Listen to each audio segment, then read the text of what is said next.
മാധ്യമപ്രവർത്തകയോട് അപമര്യാദയെ പെരുമാറിയ കേസിൽ സുരേഷ് ഗോപിക്ക് മുൻകൂർ ജാമ്യം അനുവദിച്ച ഹൈക്കോടതി.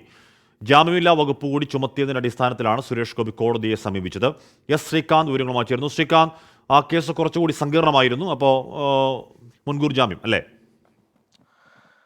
ഈ കഴിഞ്ഞ വെക്കേഷൻ ബെഞ്ചിലാണ് സുരേഷ് ഗോപിയുടെ മുൻകൂർ ജാമ്യാപേക്ഷ ഹൈക്കോടതിയുടെ മുന്നിൽ എത്തുന്നത്. ഇതിപ്പോൾ സിംഗിൾ ബെഞ്ച് പരിഗണിച്ചു.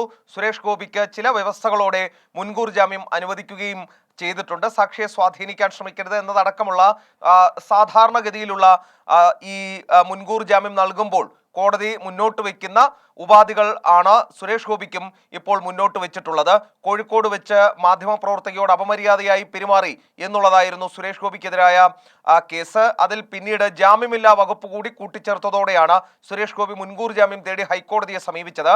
അദ്ദേഹത്തിന്റെ മകളുടെ കല്യാണമടക്കം 17-ാം തീയതിയുണ്ട്. ഇക്കാര്യങ്ങൾ ഉൾപ്പെടെ ചൂണ്ടിക്കാട്ടിയിരുന്നു. തന്റെ രാഷ്ട്രീയ പശ്ചാത്തലം കൂടിയാണ് ഈ കേസിന് ആധാരമെന്നും സുരേഷ് ഗോപി ചൂണ്ടിക്കാട്ടുകയുണ്ടായി. കരുവന്നൂർ ബാങ്ക് പ്രശ്നവുമായി ബന്ധപ്പെട്ട്, സഹകരണ ബാങ്ക് പ്രശ്നവുമായി ബന്ധപ്പെട്ട് താൻ നടത്തിയ യാത്രയടക്കം ഈ കേസിലേക്ക് നയിച്ചു എന്നും സുരേഷ് ഗോപി വ്യക്തമാക്കുകയുണ്ടായി. എന്തായാലും മുൻകൂർ ജാമ്യം കിട്ടിയിരിക്കുന്നു. ഇനി അന്വേഷണ ഉദ്യോഗസ്ഥന് മുമ്പാകെ ഹാജരായി ബാക്കി നടപടികളുമായി സഹകരിച്ചാൽ മതിയാകും. ഓക്കെ, സുരേഷ് ഗോപിക്ക് മുൻകൂർ ജാമ്യം, അവിടെ ജാമ്യമില്ലാ വകുപ്പ് കൂടി ഉണ്ടായിരുന്നു. അതുകൊണ്ടാണ് കോടതിയിലേക്ക് പോയത്. കോടതി എന്തായാലും മുൻകൂർ ജാമ്യം അനുവദിക്കുന്നു.